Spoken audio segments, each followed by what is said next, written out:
안녕하세요. 제가 지금 조작을 잘못해가지고 오랜만에 줌으로 하다 보니까 익숙치 않았습니다. 여러분, 제 화면 잘 보이시죠? 소리는 들리시나요? 시작하도록 하겠습니다. 저는 수원 장안고에 근무하는 문미경입니다. 진로교사들은 만나면 기수를 따져요. 저는 일기입니다. 오늘 선생님들 모시고 2022 개정 교육과정에서 이제 본격적으로 진행되는 학교마다 약간의 갈등이 빚어지고 있는 것도 같은데요. 학교 자율시간 디자인에 대해서 안내해 보도록 하겠습니다. 자, 저를 소개를 드리면 저는 구글링을 한번 해봤어요. 몇 년 전에 어떤 친구가 이거 선생님 맞아요? 하고 이제 보여주더라고요. 그다음부터는 저도 이제 심심할 때 재미로 이렇게 구글링을 해보는데, 여기 보시면 고교학점제, 꿈틀꿈틀 기업가정신, 다들 시마스하고 인연이 있어서 이렇게 책을 썼던 것 같습니다. 예, 저고요. 그다음 오늘 여러분들하고 나눌 얘기는 세상이 어떻게 변하는지, 그리고 학교 자율과정 혹은 자율시간에 활용할 수 있는 진로교육 프로그램에 대해서 제가 했던 것들을 소개해 드릴 거고요. 2022 개정 교육과정에서 진로교육 방향과 얼마나 부합되는지에 대해서 말씀드리도록 하겠습니다. 무섭죠? 이제는 AI를 넘어서 AGI를 얘기합니다. AGI는 범용 인공지능 혹은 인공 일반지능이라고 얘기를 하는데요. 이거는 인공지능 기술이 인간하고 같은 수준이 되는 걸 얘기하는 거죠. 여러분들 혹시 영화 아이언맨 보셨죠? 아마 또래가, 나이대가 아이언맨을 다들 보셨을 것 같은데, 이 아이언맨에 나오잖아요. 토니 스타크가 늘 대화하는 자비스라는 개인 인공지능 비스요. 이미 우리 옆에 오고 있다라는 거죠. 챗GPT 나오면서 그다음 이제 인공지능이 급속도로 지금 발전하고 발달하고 있는데 어, 이 아이언맨 나오면서 그 전부터 한 몇 년 전부터 이미 5차 산업혁명 얘기가 시작되고 있었어요. 그러니까 4차 산업혁명이 다 뭔지 이해도 되기 전에 일부에서는 5차 산업혁명 이야기가 나왔는데요. 이제 제가 이해하는 바로는 4차 산업혁명의 핵심은 기계와 기계와의 연결, IoT 같은 게 중심이 되겠죠. 그 사례가 될 거고, 5차 산업혁명은 지극히 인간 중심으로 간다라고 얘기들 하더라고요. 기계하고 인간을 연결하는 거예요. 기계하고 연결. 그래서 우리 뇌가 기계하고 연결이 된다는 거. 두렵지 않으세요? 네. 5차 산업혁명은 인간이 겪게 될 마지막 산업혁명이라고도 얘기를 하는데요. 그 다음은 아마 영생의 길로 가는 게 아닌가 저 혼자 쓸데없이 상상해 봅니다. 자, 지금 AI는 스스로 학습하고 스스로 훈련하는 그런 궁극의 AI라고 해요. 이 그림은 달리가 그린 거예요. 이걸 LG CNS 블로그에서 제가 퍼왔는데요. AGI를 이해하려는 사람들의 모습을 그려줘 했을 때 달리가 이렇게 그려준 거예요. 대단하지 않나요? 이 궁극의 AI는 강한 인공지능이라고도 부르는데 이 영상들 많이 보셨을 것 같아요. 지금 QR코드로 해서 이 영상 주소를 갖고 가셔도 되는데 요거 영상 한번 보시면 되게 재밌어요. 보신 분들도 많을 건데 이 영상의 핵심은 여기 그 테이블 위에 뭐 잔뜩 있잖아요. 그런데 이 사람이 배고파. 뭐 먹을 것 좀 줘. 라고 했을 때, 이 로봇이 사과를 딱 집어서 주는 거예요. 근데 나중에, 네가 왜 이렇게 사과를 집어서 줬니? 라고 했을 때, 여기 먹을 게 그게밖에 없었어. 라고 대답을 할 정도. 어찌 보면 좀 섬뜩한 부분도 없잖아 있는데, 이걸 우리가 해석해 보면 얘는 사람의 말도 이해를 할 뿐만 아니라 감정도 이해를 하고 그다음에 눈으로 볼 수도 있고 그쵸. 그다음에 이걸 말로도 할 수 있는 흡사 우리하고 닮아간다는 거죠. 이런 시대를 지금 우리가 살고 있습니다. 네. 이 인공지능 관련해서는 그 쌍두마차가 뭐 일론 머스크, 젠슨 황 이 둘을 얘기할 수 있는데 일론 머스크는 굉장히 급진적인 것 같아요. 이런 강한 인공지능이 내년에 온대요, 내년에. 벌써 챗GPT5가 이번 여름에 출시된다고 하니까 세상이 얼마나 빠르게 변할지는 잘 모르겠고 상상도 안 갈 정도인데 그래도 젠슨 황은 아유, 너무 그렇게 급진적이라고 얘기하지 말고 기다려봐. 5년 정도는 걸릴 거야. 라고 이제 얘기를 해요. 예. 이 젠슨 황이 또 이런 얘기도 했죠. 여러분의 일자리를 뺏어가는 거는 AI가 아니다. AI를 잘 다루는 사람 때문이다. 뭐 예를 들어 이런 거죠.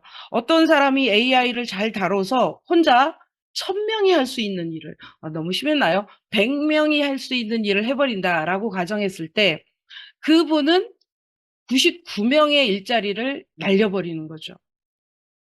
사실 AI에 대한 어떤 이해가 안 되면 미래의 첨단 일자리에서는 경쟁력이 확 줄어든다는 거, 좋은 일자리에 편입하기가 어려워진다는 거, 그거는 예측할 만한 것 같아요.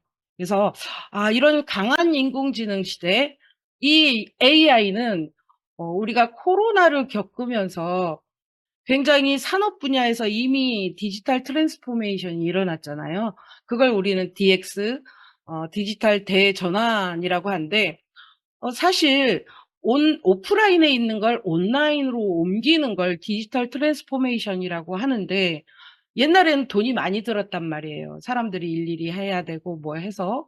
근데 지금은 AI 자동화 되기 때문에 되게 싸지고 그럼으로 인해서 DX가 훨씬 더 가속화되고 있다라는 거죠.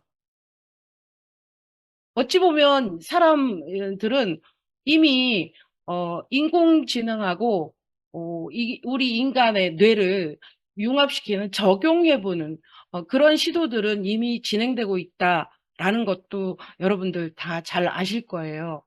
그래서 이와 같은 것들을 염두에 둬서 저는 아이들한테 디지털 시대를 살아가기 위한 디지털 역량을 우리 진로에서 한번 다뤄보자. 제가 기술적인 거를 알아서 가르치는 건 아니고 디지털에 대한 이해력, 저는 제일 중요한 게 수용력이라고 생각을 하거든요. 뭔가 변하고 있어.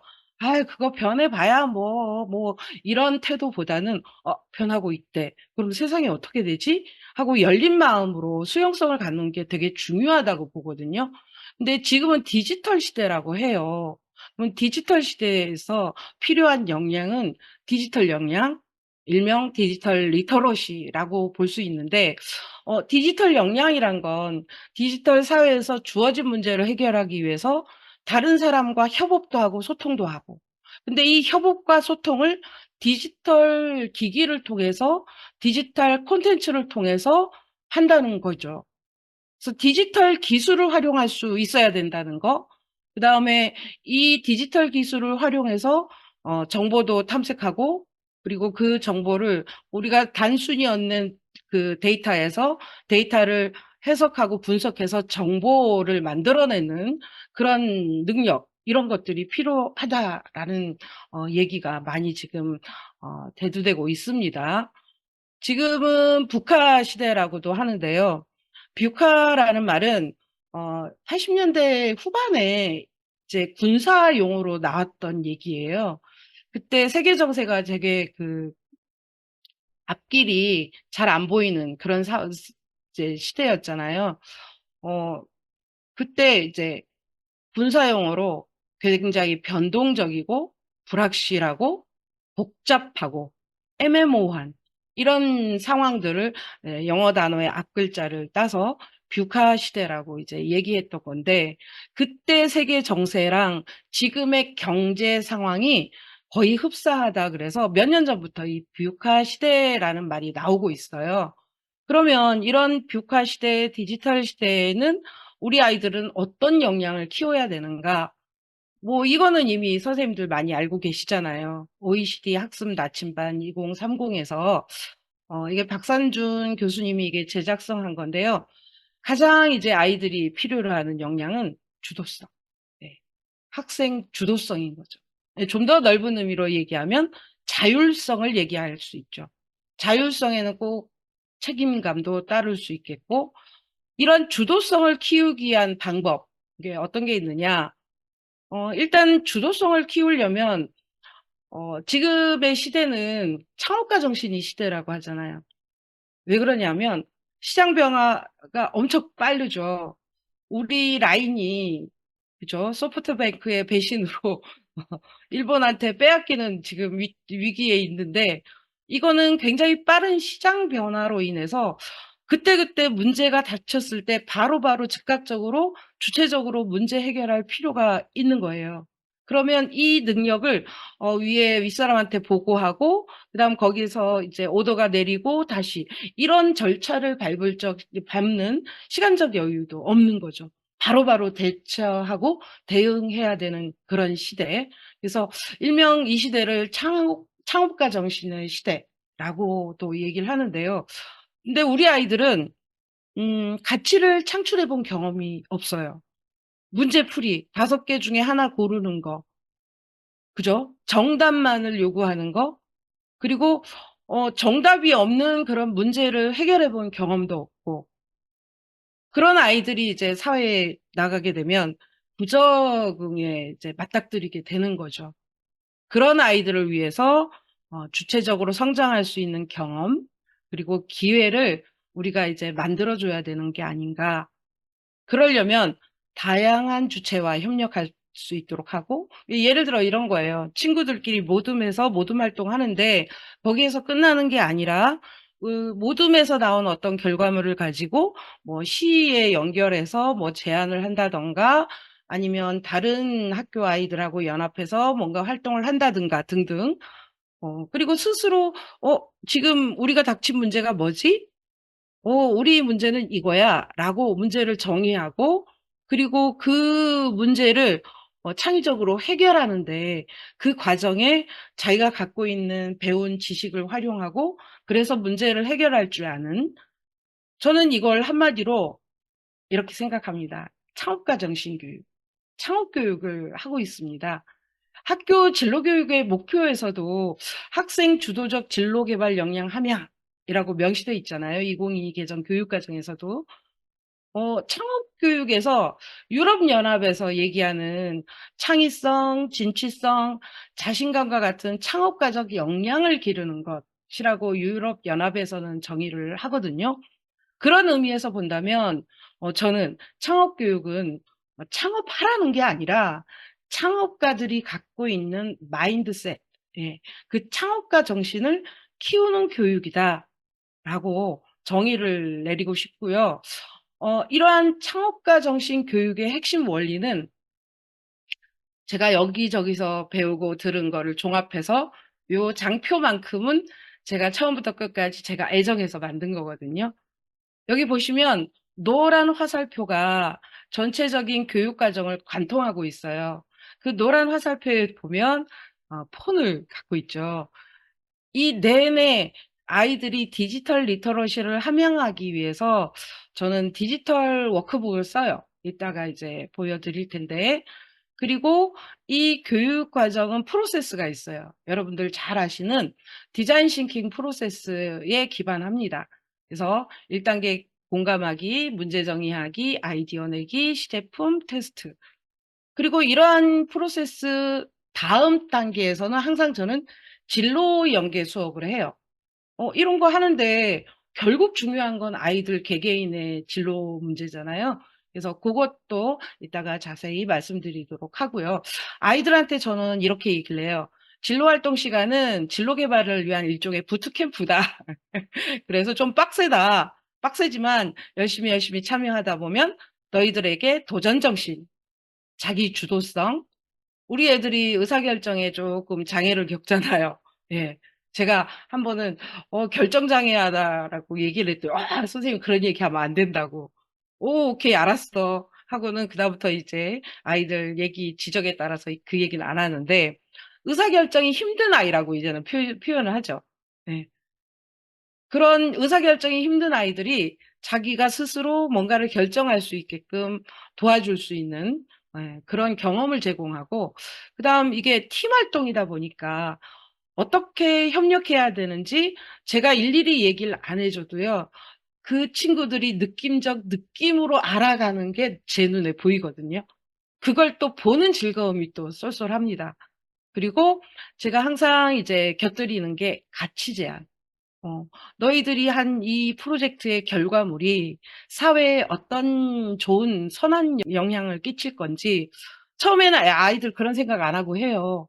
그렇지만 그걸 일부러라도 얘기하게끔 하다 보면 아이들이 정말 그 안에서 의미를 찾게 되고, 의미를 찾는 순간 활동이 되게 진지해지면서 더 몰입하게 되는 그런 지점이 있거든요. 결국은 뭐냐? 마인드셋, 애티튜드, 태도 훈련이다라는 거죠. 근데 여기에 저는 몰입과 재미를 더하기 위해서 게임 요소를 집어넣어요. 일명 게이미피케이션인 거죠.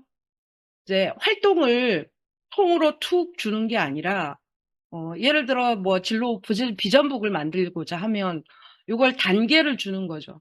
예, 커다랗게 뭐 관심 분야 뭐냐, 관심 분야에 대한 거 하고, 그다음 그 관심 분야에 대한 어떤 사례들을 모으고 뭐 등등등, 이렇게 활동을 덩어리로 주는 게 아니라 잘게 잘게 쪼개서 이걸 단계별로 주는 거예요. 쉬운 단계에서 점점 어려워지는, 일종의 이제 아이들이 게임할 때 그렇잖아요. 게임할 때 보면은 쉬운 것부터 이제 단계가 높아지면 높아질수록 하다 보니 되는 그런 느낌. 그래서 세분화된 미션을 주는 게 중요하다.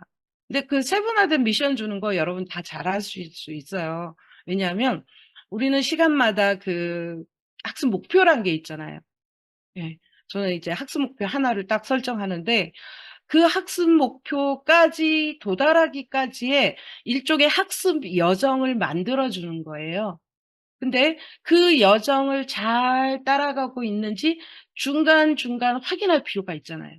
그 확인하는 게 미션이라고 생각하시면 돼요. 가장 적절한 게 한 3개 정도? 그러니까 1시간에 활동할 수 있는 그 미션이 2-3개 정도가 적당하더라고요. 그래서 미션을 주고 그 미션 안에서도 또 세분화하면 아이들이 어려운 활동도 되게 쉽게 할 수 있고요. 여기에서 또 두 번째 게임 요인은 제한 요인이라고 제가 저기 적었는데, 제한 요인이란 건 그 미션을 오히려 그 미션 수행을 방해하는 거예요. 어? 애들 도와주는 게 아니라 오히려 방해. 그러니까 예를 들어 제가 제일 많이 쓰는 제한 요인은, 규칙은 5분, 3분 이렇게 시간 제한을 두는 거예요. 그러면 시간 제한 없이 이런 활동 하세요 하고 그냥 놔뒀을 때 아이들이요 마냥 세워라 내워라. 그죠? 그렇다고 해서 좋은 결과가 나오진 않아요.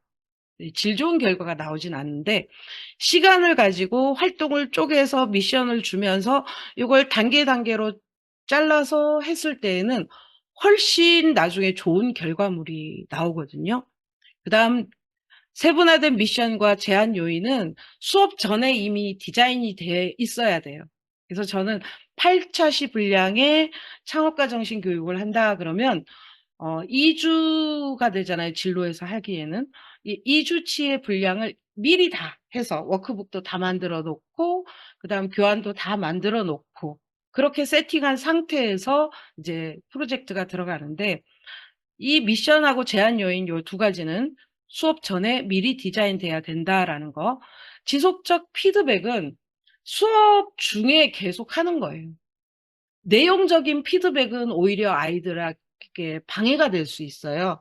그래서 지속적 피드백은 계속 돌아가면서 아이들 하는 거 관심 있게 봐주고, 이게 여기는 조금 서둘러야겠네. 와, 여기는 진짜 열심히 잘하고 있구나.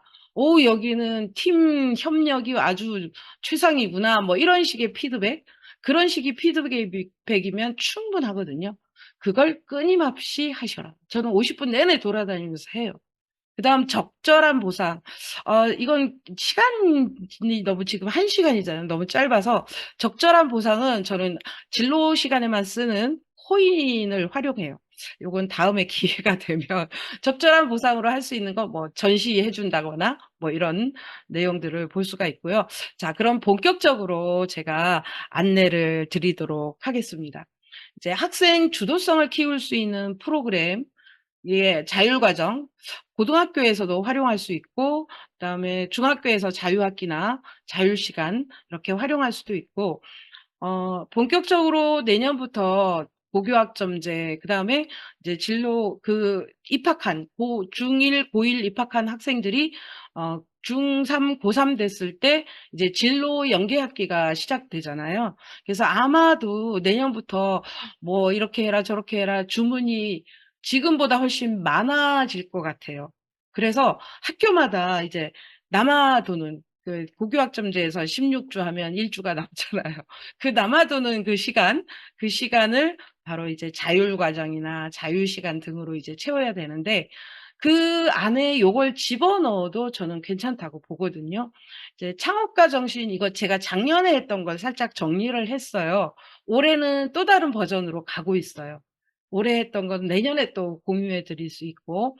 그래서 단계를 제가 이렇게 나눠 봤거든요. 이제 팀빌딩하고, 이제 그다음 프로젝트 주제를 정하고, 주제가 정해져서 문제가 뭔지를 이제 정확히 명확히 정했다면 어떻게 해결할지를 이제 아이디어를 내고, 그다음 그 아이디어에 따른 MVP, 최소 기능 제품 이런 것들을 만들고, 그리고 선생님들 요거를 건너뛰시는 분들이 있는데요.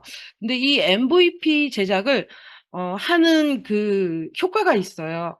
머릿속에는 아이디어가 있지만 그 머릿속의 아이디어를 눈에 보이게 가시화하고 구체화시키는 건 만드는 과정에서 되게 더 잘 일어나거든요. 그래서 한번 만들면 이 과정을 애들이 안 까먹어요. 안 잊어버려요. 1학기 때 이렇게 하고 2학기 때 들어가면 그때는 정말 수업을 할 수 있거든요.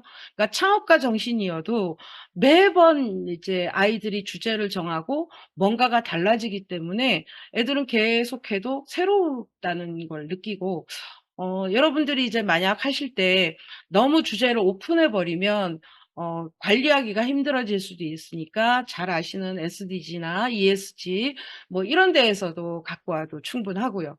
그래서 중요한 건 이런 결과물이 나왔을 때 저는 이제 결과 공유하는 것도 되게 중요하다고 생각해요. 이제 발표 자료를 만들고 이 프로젝트 결과를 공유하는데, 다른 팀이 발표하는 거를 평가하는 것도 중요하지만 팀 내에서 우리 전체 결과를 100으로 치면 5명이 이제 그 결과물을 만들어냈잖아요.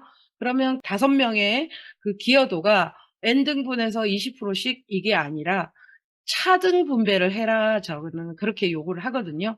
그걸 아이들이 협의해서 하는 거예요. 근데 의외로 잘해요, 아이들이. 네. 너는 팀장 했으니까 30%. 근데 넌 팀장 말뿐이었으니까 너는 그래도 얘가 더 많이 했으니까 얘 30%하고 너는 20%만 해. 뭐 이런 식의 협의들을 하는데, 제가 이제 그거 다 끝나고 이제 활동 성찰하면서 구글 설문을 돌려봤어요.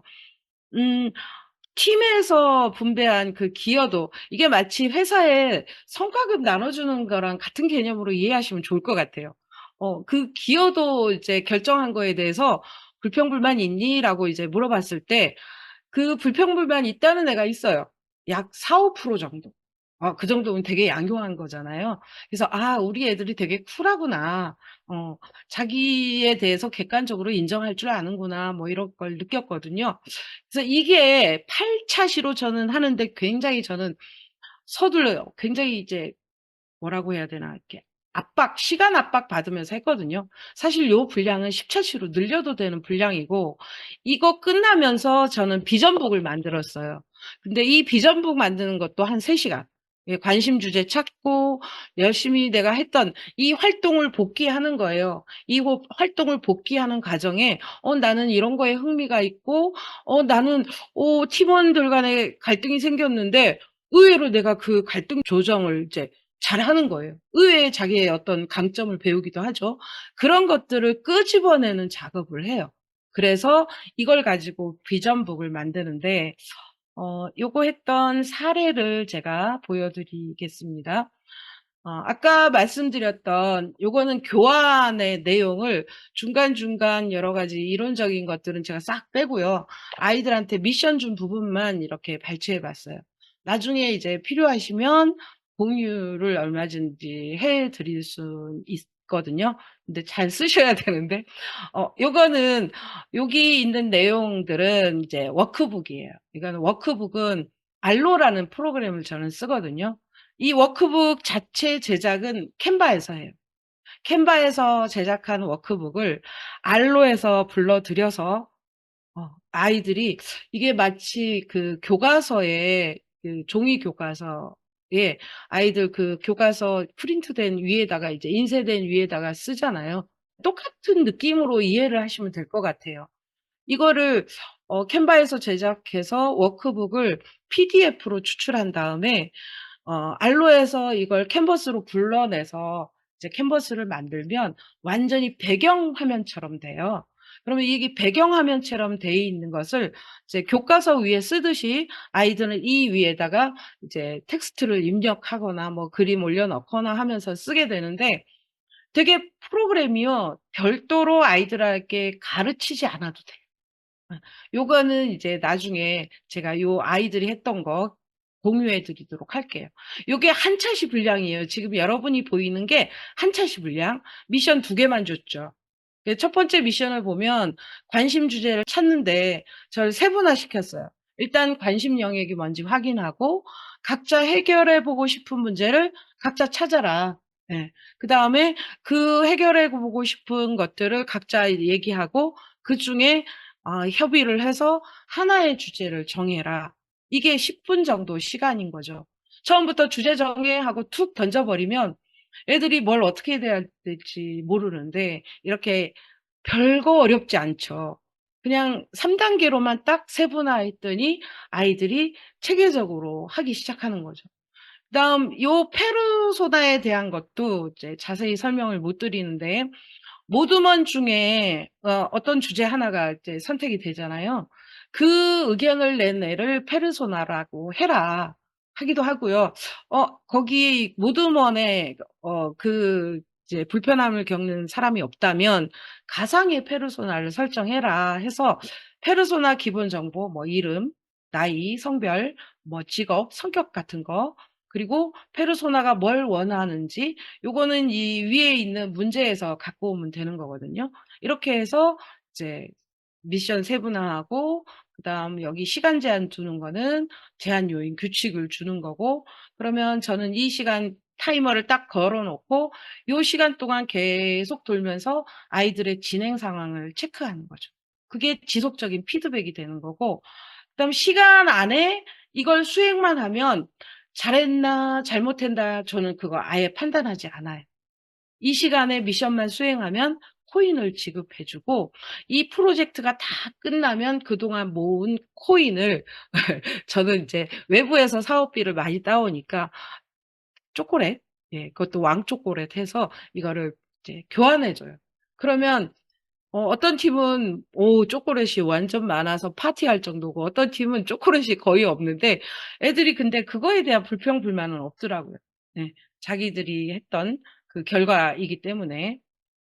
자, 그다음은 이게 또 다른 한 차시 이런 식으로 해서 계속 이제 학습 이제 여정을 이제 게이미피케이션과 디자인 싱킹 프로세스에 기반해서 이렇게 만든 거고요.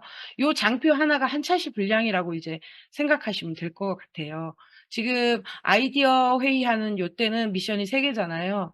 이때는 진짜 바쁩니다. 근데 이 시간 안에 이걸 다 해내는 건 굉장히 푸시를 많이 하셔야 되는데 이 푸시를 긍정적인 푸시를 하셔야 돼요. 그게 아까 얘기했던 지속적인 피드백. '와 여기는 벌써 한 70%다 되고 있네.'라면 30-40% 밖에 수행하지 못한 팀들이 좀 서두르게 되겠죠. 이제 그런 효과를 이제 얻을 수 있고요. 요렇게 해서 이제 8 차시 이제 기업가 정신 교육, 그리고 이제 아이디어 나온 거를 재료 주어지면 그 재료는 주어져요. 그러니까 아이들이 무제한으로 뭐 사고 싶은 재료 사서 하는 게 아니라 제가 미리 재료를 이 정도 요런 '이게 필요하겠다.' 해 갖고 재료를 미리 만들어 놓고 아이들한테 "어 여기 있는 재료에 한해서 해라."라고 하면 이 머리에서 또 복잡해져요. 우리가 생각했던 아이디어를 프로토타입으로 만들려면 여기 있는 재료 말고 다른 게 필요한데? 멘붕이 올 수도 있죠. 근데 그게 아이들의 능력이에요. 그게 기업가 정신, 브리콜라주라는 기업가 정신인데 그거를 이제 한번 경험하게 하면 애들 되게 탄탄해지는 그런 느낌이 저는 좀 드는데, 네, 저만의 생각일지도 모르겠지만 하여튼 그렇습니다. 그렇게 해서 어찌 됐건 15분 안에 이제 최소 기능 제품을 만들도록 해요. 네. 정말 어찌 보면 음 그냥 버려도 될 정도의 프로토타입을 만드는 거죠. 사실 원래 프로토타입은 그렇게 만드는 거거든요. 아이디어만, 그러니까 의사소통하기 위한 게 프로토타입이다. MVP다. 이렇게 생각하시면 좋을 것 같고, 이걸 또 테스트 해봐야 하잖아요. 그래서 이제 월드카페 형식으로 이걸 가지고 다른 모둠 애들이 왔을 때 설명을 해주면 다른 모둠 애들은 처음 듣는 거잖아요. 그래서 굉장히 객관적이고 좀 이제 그 정확한 피드백을 줄 수 있어요. 그러면 애들 나중에 그 성찰 일지 받아봤을 때 이때 이제 많이 자기는 자기 생각만 하고 만들었는데, 우리 팀의 생각만 하고 만들었는데 다른 애들이 와서 자꾸 이제 피드백을 해 주니까 일리가 있는 것 같더라. 어 항상 '내 생각만 하면 안 되겠더라.' 하는 것들을 애들이 그 성찰 일지에 적더라고요. 그래서 요렇게 해서 끝나고 이제 테스트가 끝나고 이제 발표작으로 다 되면 저는 이거에 붙여서 또 하는 게 있습니다. 어떻게 하냐면 학급별로 공감 투표를 실시해서 가장 공감을 많이 받은 팀을, 대표팀을 뽑아요. 그러면 10개 반이거든요, 저희 학교는. 그러면 10개 반 대표팀 10팀이 이제 시청각실로 가서 이 대표들이 이제 공유회를 하는 거예요. 네. 그리고 저희들이 거기가 95명 정도밖에 못 들어가는 공간이라서 이제 대표 이제 팀에 5명씩 하면 벌써 50명이잖아요. 그다음 청중평가단에서 청중이 평가하는데 공평하게 하기 위해서 학급별로 3명씩 들어올 수 있게 하고 담임 선생님들 다 오시고 해서 청중평가까지 해서 작년에 했는데 이게 되게 효과 좋더라고요.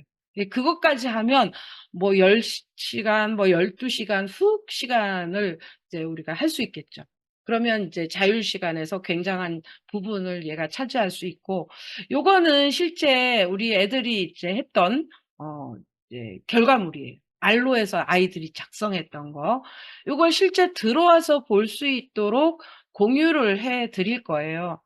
네. 고건 나중에 공유를 해 드릴 거고, 공유할 때는 보기 기능만 드릴 거예요. 왜냐하면 편집 기능을 드렸다가는 여기가 다 엉망이 되니까 보기 기능만 드릴 거니까 이거 보면서 선생님들은 이거 아이들 했던 결과물 보면 '아 이게 어떻게 이루어져서 이렇게 했구나.' 하는 걸 아실 것 같아요. 그래서 요거를 나중에 보기 기능만 해서 공유 드릴 거니까 한번 확인해 보시고, 요거는 지금 주소 따도 돼요. 여기는 이게 뭐냐 하면 아까 말씀드렸잖아요. 대표들만 해서 시청각실에서 이렇게 거하게 발표를 했는데 이때 전문가를 모셨어요.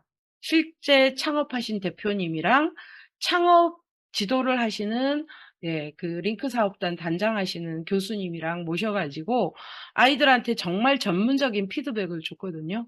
그래서 이 친구들이 이제 올해 2학년이 돼서 이 친구들 중에 몇 명은 또 경진대에 나가는데 "선생님 봐 주세요." 뭐 이런 아이들이 이제 한 팀, 두 팀 이제 생기고 있고요.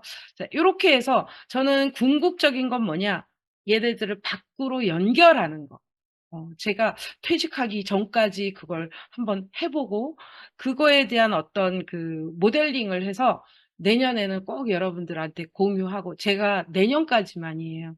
내후년 2026년 2월에 정년 퇴직이랍니다. 그래서 그 전에 내년에 이걸 잘해서 네, 공유할 수 있었으면 하는 제 바람입니다. 우리 이제 자율과정이든 뭐든 진로도 마찬가지예요. 저는 이 평가를 중요하게 여기거든요. 근데 평가가 뭐 시험 봐서 하는 그런 평가는 아니고요. 저는 평가 미션을 따로 줘요. 예. 그래서 프로젝트 다른 팀이 발표하는 걸 들으면서 경청하고 그다음에 흥미로운 점을 질문하기도 하고 그다음 공감 정도를 평가해요. 요거는 구글 설문지로 받아요. 그래서 요걸 한 30분 6개 팀이니까 저는 발표 시간 2분 이거 정확히 지킵니다. 타이머를 딱 걸어놓고 2분 지나면 바로 마이크 회수해서 2분 안에 할 수 있도록 하고 있고요. 저는 요 결과 이게 평가하는 거 이거에 아이들이 그동안 해왔던 거에 어떤 의미 부여하는데 되게 좋은 예. 그래서 그 활동만 했다 끝나는 게 아니라 그 활동했던 거를 이제 모아서 이제 발표 자료 만들고 그걸 아이들 앞에서 발표하게 하고 그걸 또 청중들이 평가하게 하는 그건 되게 중요한 프로세스라고 생각하고요. 제가 하는 요거 여기 말씀드리면 이게 요거는 팀 안에서의 자기 스스로 평가하는 거예요. 위에 있는 거는 팀원들이 협의해서 우리 팀이 뭐 잘했지? 우리 팀이 부족한 건 뭘까? 그러면 우리 팀이 하면서 이거 좀 재밌지 않았니? 뭐 이런 걸 이제 서술을 하는 거죠. 아주 간단하게. 요게 이제 자기들이 스스로 하는 팀 평가고 그다음 아래에 있는 요거는요. 결과에 대한 개인의 기여도를 협의해서 평가하는 거예요.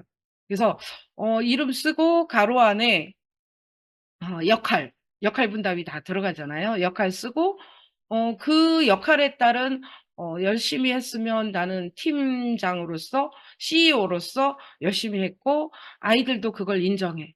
그럼 뭐 30%, 35%뭐 얼마든지 줄 수 있잖아요.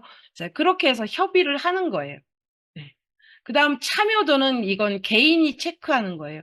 여기에 김땡땡이 CEO 팀장이었다면 기여도 35%를 받았어요. 근데 스스로 느끼는 자기의 참여도. 기여도 35% 받긴 했지만 스스로 만족을 못하면 4에다 체크할 수 있고 만족했으면 5에다 체크할 수도 있고 그렇죠. 근데 아이들이 보면 되게 자기에 대해서 객관적이에요. 이걸 딱 비교해 보면 이런 걸 해보고 한 학기 저는 1학기 때는 이렇게 하는데 2학기 때는 이것까지 못해요. 시간이 별로 없어서. 그래서 1학기 때 이거 하면서 저 스스로 저에 대한 이제 성찰도 하는 거죠. 자, 그다음은 이제 ESG 경영 프로젝트. 요거는 고등학교에 추천할 만한 프로그램이에요. 이거는 어떻게 했냐면 작년에 이제 하루 종일 이걸 한 거예요. 그러니까 여기 스텝 1, 2, 3, 4 이렇게 있잖아요. 이걸 시간을 재구성했어요. 그러니까 스텝별로 80분씩. 80분 하는 동안 쉬는 시간 없이 80분이에요. 쉬는 시간 없이 80분 집중해서 1차시, 2차시 진행하고, 그 다음 쉬는 시간 하고, 스텝 2 해서 3, 4차시 진행하고, 점심 먹고, 오후에. 이렇게 해서, 그날 집중해서 이 자율과정을 하는 거죠. 네. 그래서 요거 집중 과정하고 이거 내용 가지고 2학기 때 진로 연계 얼마든지 할 수 있거든요. 그래서 이걸 진로 연계 이제 할 수 있는데 이 과정에서 아이들이 했던 그리고 아이들이 흥미로웠던 거, 자기 스스로 발견한 뭐가 될지 모르지만 어떤 강점들 그런 것들을 다시 이제 복귀하게끔 해서 결정하는 거. 근데 사실 여기서도 얼마든지 시간은 많이 늘릴 수 있는데 근데 너무 한 프로젝트에 많은 시간을 가는 건 좀 애들이 요새 애들은 보니까 호흡이 되게 짧아진 것 같아요. 길게 가는 거에 대해서 되게 많이 힘들어 하는 것 같더라고요. 그래서 ESG 경영 뭐 이런 거 말씀드렸고, 그다음 이거는 아이들이 ESG 경영 프로젝트 하면서 아이들이 이제 작성했던 거예요. 이것도 아까 말씀드렸듯이 캔바에서 이제 요걸 만들고 알로에서 불러와서 그 캔버스 위에 아이들이 이제 작성한 거죠. 처음 요 친구들은 이제 그냥 붓글 펜글씨로 했는데 요렇게 텍스트로 입력할 수도 있고 요렇게 쓸 수도 있고, 그래서 요거 틀은 이미 이렇게 제가 만들어져 있어서 하루 동안에 진행되는 거라서 일일이 설명하기가 시간적 여유가 없잖아요. 그래서 이런 간단한 설명들은 아예 워크북 안에 집어넣어 버렸어요. 이거 보면서 할 수 있도록. 그다음에 여기 영상은 요 워크북 안에 아예 QR을 넣었잖아요. 그래서 이거는 각자 볼 수도 있지만 각자 보면 막 소리가 웅웅거려서 전체 이제 제가 이제 해 줬고, 이거 프로젝트 할 때는 저희는 두 학급을 합쳐서 했거든요. 저희 세미나 이제 진로 활동실이 넓어 가지고 그런 것도 괜찮을 것 같아요. 10개 팀이 운영이 되고 저가 앞에서 하루 종일 이걸 이제 진행을 하고 세 분의 선생님이 구역을 맡아 가지고 이걸 관찰을 해서 이제 생기부 적을 것들을 다 이제 일일이.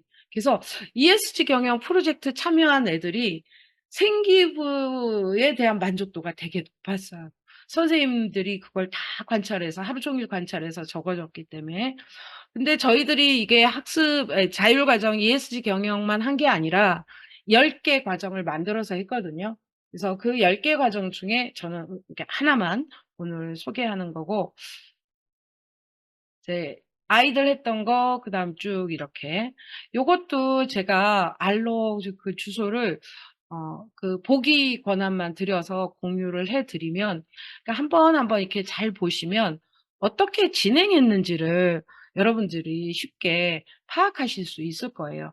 이게 안 해봐서 그렇지, 한번 하면 금방 할 수 있는 거거든요. 근데 제가 이런 연수를 아쇼카라는 재단을 통해서 한 7-8년 전? 9년? 9년 된 것 같아요. 2박 3일 워크숍을 이제 외국인 교수가 와서 이제 해 주는데, 물론 통역자가 있었습니다. 그때 이러한 활동들, 이게 이론적인 게 거의 없는데 배우는 건 많은 거예요. 그래서 '아 나도 저런 식의 워크숍 형식의 수업을 해 보고 싶다.' 계속하면서 아마 이렇게 진행이 돼 왔지 않나라는 생각이 들고요. 그래서 만든 저의 결정체 마을 디자인하기. 이게 마을 연계 이건데, 이거는 중학교에서 하면 좋을 것 같아요.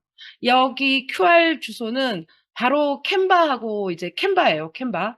요거는 주의하실 게, 여러분들이 이제 캔바를 활용할 수 있으시다면 이거는 지금 바로 갖고 가실 수 있어요. 이제 QR 접속해서 이제 갖고 가실 수 있는데, 주의할 건 어 갖고 가서 그 공유한 그 파일에 뭔가를 작성하시면 안 돼요.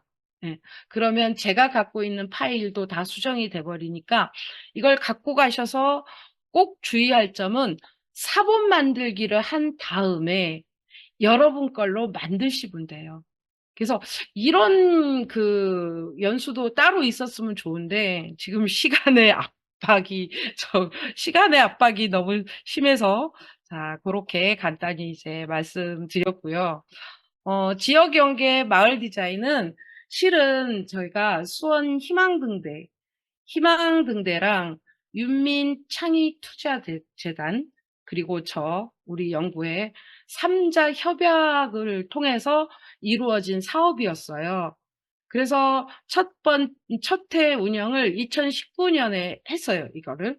이게 어떻게 했냐면 학부모 대상으로 학습 코치 연수를 제가 했거든요. 예. 매주 이제 어 5주 동안 6 시간씩 30 시간을 연수시켰어요.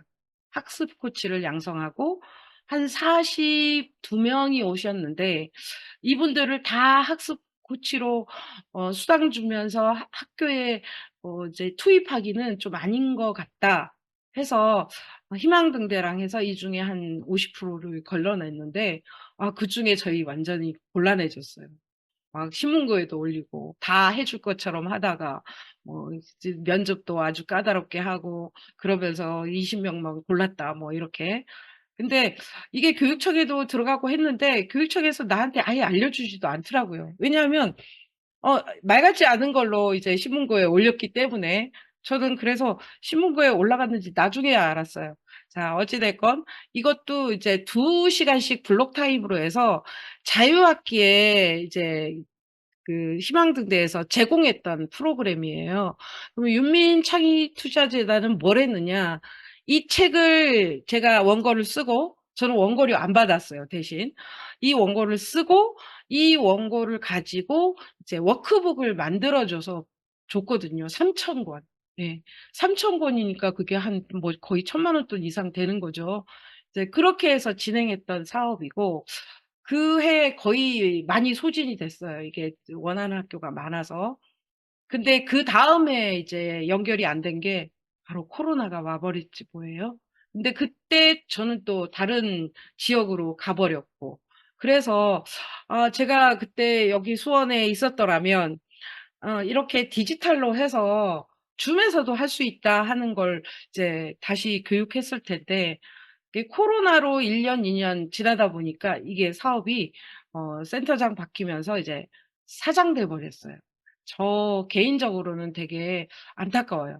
그래서 이 책은 여러분들한테 다 공유 드리는 거예요. 제가 이제 그 원고료를 안 받았고 그리고 그쪽에서도 저작권이 없기 때문에 이거는 다 그냥 무료로 오픈하는 거다 이렇게 생각하시면 될 것 같아요.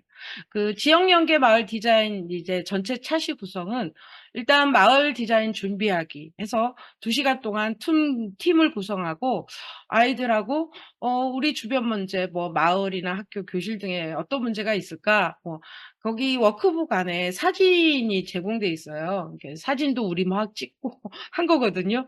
그래서 사진 중에서 아이들이 고를 수도 있고 아니면 자기들이 필요한 거 뭐 이제 검색해서 갖고 올 수도 있고 어찌 됐건 첫 번째 1회기에서는 문제 발견하기까지 일단 해야 돼요. 아, 우리 팀의 문제는 이거야 해서 HMW 질문, How might we 질문 만들기까지 해서 이제 1회기 끝나고 일주일 뒤에 오는 거죠. 자유학기 이제 프로그램이었으니까 일주일 뒤에 와서 이제 아이디어 내고 그다음 해결 이제 아이디어 컨셉 정하고 그럼 아이디어 컨셉이 이제 정해졌잖아요. 그럼 또 일주일 뒤에 와서 2시간 동안에 1시간에 걸쳐 프로토타입 만들고 그거에 대한 테스트를 하고 그래서 발표도 이 친구들은 그냥 소소하게 그냥 모둠에서 돌아가면서 발표한 정도의 수준이었고 엄마들이 뭐 이렇게 이거를 연계해서 바깥 외부까지 연결하기에는 아직은 예, 엄마들이 훈련이 덜 된 상태여서 요것도 제가 보기에는 이제 진로 연계하는데 충분히 가능성이 있어서 다 갖다 붙여 봤습니다, 일단은. 그다음 제가 또 이제 이거는 이제 중1 아이들이 한 거예요. 중1 아이들이 한 거 치고 되게 잘했죠. 그죠?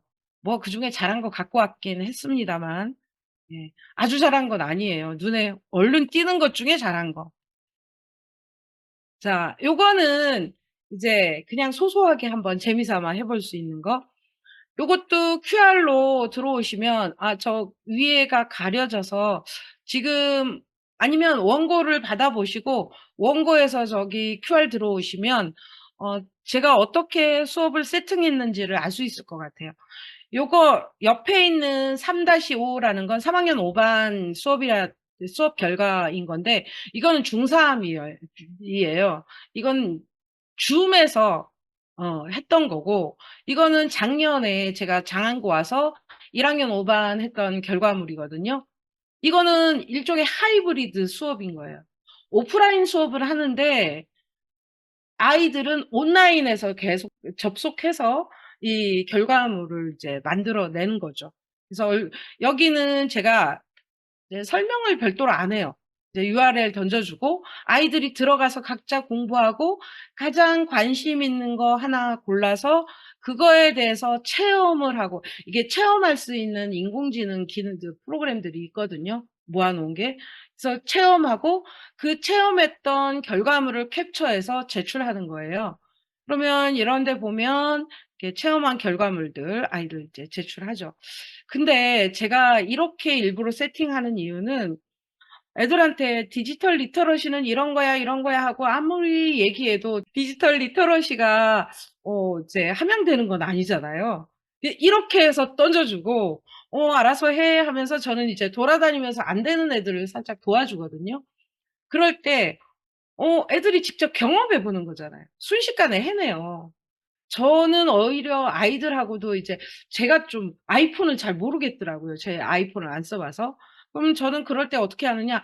"오 얘야. 얘들아 아이폰 이거 잘 되는 애 누구 있어?" 하면서 애들이 손들어요. 여기 와서 얘 좀 도와줘." 하면 애들 되게 신나서 도와주거든요. 그렇게 해서 피어 러닝도 자연스럽게 되고 아이들의 디지털 리터러시도 자연스럽게 함양이 되고 그래서 일석이조인 거죠. 저는 이렇게 제가 이제 손 안 대고 코를 풀고 있습니다. 자, 이제 마지막 마무리 단계에서 제가 이걸 말씀드리도록 할게요. 진로 교육 방향에서 딱 맞아떨어져요. 그 근거가 바로 이런 거죠. 네, 삶과 연계한 학습, 교과 간 연계와 통합, 학습 과정에 대한 성찰 깊이 있는 학습이 지금 다 녹아 있어요. 제가 만든 프로그램 안에는. 그리고 이게 교정 교육과정 안에 있는 과제 2, 과제 3을 보면 이제 자율적인 자율 시간이 엄청 늘어나잖아요. 그거는 이제 우리가 이런 프로그램을 진행할 수 있는 근거도 되고요. 맞춤형 교육 과정에서 애들이 원하는 거 저는 지금 애들이 교육 과정 짜고 있어요. 네. 애들이 지속 가능 발전 시간 만들기 이거 교육 과정 짜고 있는데 이 교육 과정이 나오면 그것도 나중에 공유할 수 있도록 하겠습니다. 자, 여러분, 요거 하나 퀴즈 해볼까요? 틀린 결정, 느린 결정. 이거 아는 분도 계실 것 같은데, 저 이거 너무 좋아해요. 자, 진로 개발을 위해서 어떤 게 오히려 더 낫다? 네. 시간이 다 된 관계로. 오히려 틀린 결정이 더 좋을 수 있어요. 왜냐하면 제프 베조스가 아마존 창업자잖아요. 세계에서 2등 부자래요. 2등 부자. 이 사람이 그만한 부를 축적할 수 있던 거는 계속 의사결정에서 좋은 성공할 수 있는 그런 성공을 부르는 의사결정을 해왔기 때문인 거잖아요. 그래서 이 제프 베조스가 얘기하는 결정은 두 가지 타입이 있대요. 되돌릴 수 없는 결정과 되돌릴 수 있는 결정.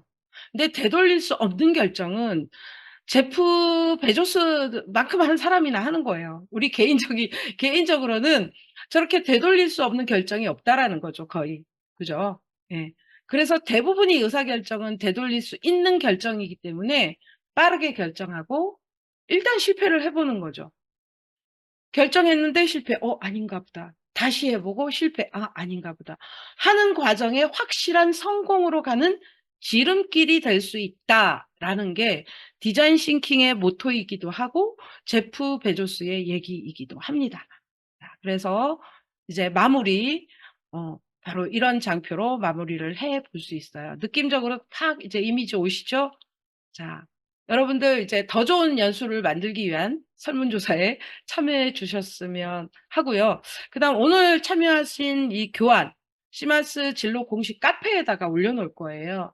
그래서 카페 들어와서 다운로드 하시면 되고, 혹시 들어와서 이제 다운로드 했는데 이거 사용하는데 이거 어떻게 해야 되는지 좀 감이 안 온다 이런 거는 이제 우리 단톡방에 질문 올리시면 제가 별로 친절하지 않은 사람이지만 친절하게 한번 안내해 드리도록 하겠습니다. 오늘 제가 이제 준비한 건 여기까지고요. 이제 여기 설문조사 하시고 나가시면 좋을 것 같습니다. 아유, 저 1시간 동안 그냥 열심히 달렸습니다. 네, 수고하셨습니다.